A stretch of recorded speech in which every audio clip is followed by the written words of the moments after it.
হাবিবুর রহমান। আমার বাড়ি ফরিদপুর জেলাধীন ফরিদপুর সদর উপজেলার চরমাধবদী ইউনিয়নের সৈয়দ আলী মাতবর ডাঙ্গি মোমিন খারাট এলাকার ওই অঞ্চলে আমার বাড়ি। সঙ্গীতের সাথে জড়িত আছি মোটামুটি 10-12 বছর এরকম হয়েছে। তার আগেও সঙ্গীত করতাম, যে নিজের মতো করে গান বাজনা করতাম, নিজে গুনগুন করে গান গাইতাম, নিজে বিভিন্ন জায়গায় গান শুনতে যাইতাম। এটা আমার ভালো লাগতো, মনের ভালো লাগা থেকেই আমার এখন এটা নেশায় পরিণত হয়েছে। আর নেশা থেকেও এখন পেশায় যাচ্ছি। অনেক জায়গায় আছে যে আমাকে যখন কেউ ডাকে অবশ্যই আমি সেখানে যাই। সেখানে যাইয়া ইনস্ট্রুমেন্ট নিয়ে যাই, আমরা করি, হয়তো ওই অনুষ্ঠান করে দিয়ে আসি। তার জন্য কিছু পারিশ্রমিক দেয় হয়তো 1000 দিল, 2000 দিল, এই পারিশ্রমিক হিসেবে নেয় অনেকেই।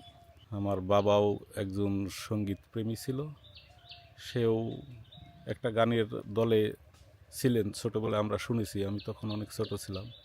সে গানের দলে, লেটো গানের দলে, গাজী যাত্রার দলে যায় বিভিন্ন জায়গায়। ওখান থেকে ওইটার মাধ্যমে ইনকাম করতো, গানের মাধ্যমে। আমি সেই পরিবারের একজন ছেলে। আমার দাদা একজন দোতারা বাজাইতো, আমি দোতারা বাদক আমার দাদা ছিল। আমার দাদা এক জজ সাহেবরে, তৎকালীন সময় এক জজ সাহেবরে সে খুশি করছিল, এই জন্য সে সন্তুষ্ট হয়ে আমার দাদাকে অনেক টাকা উপহার দিছিল। পারিবারিক একটা সাপোর্ট ছিল। পারিবারিক সাপোর্ট কি, আমার যাকে আমি সহধর্মিণী, আমার যে সহধর্মিণী, সেও একজন সঙ্গীত প্রেমী, সেও এক সঙ্গীত পরিবারেরই সে লোক। ওখানেই সে বেড়ে উঠছে, এই জন্য আমার গানকে সে ভালোবাসে।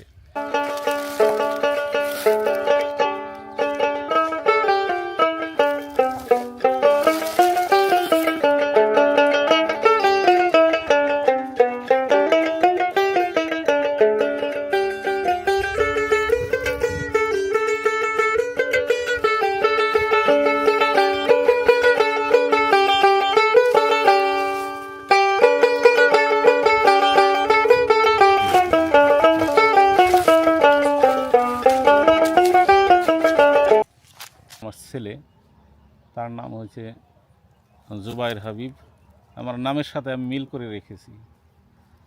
জুবায়ের হাবিব, সে 8ম শ্রেণীতে লেখাপড়া করছে। সে খুব ভালো স্টুডেন্ট, সবাই তার জন্য দোয়া করবেন। এতটুকু আপনাদের কাছ থেকে। আমাদের বাঙালির যে সংস্কৃতি, যে আমাদের জাতির যে একটা জাতিসত্তা, সেটা যেন সবাই, এটা আমরা যাতে এটা ভুলে না যায়। আমরা যেন বাঙালির যে আমাদের যে সংস্কৃতি, তারা আমরা যে আমাদের যে ভাউলের যে সঙ্গীতটা বা আমাদের যে লোকসঙ্গীতটা, সেটা আমরা ধরে রাখতে চাই।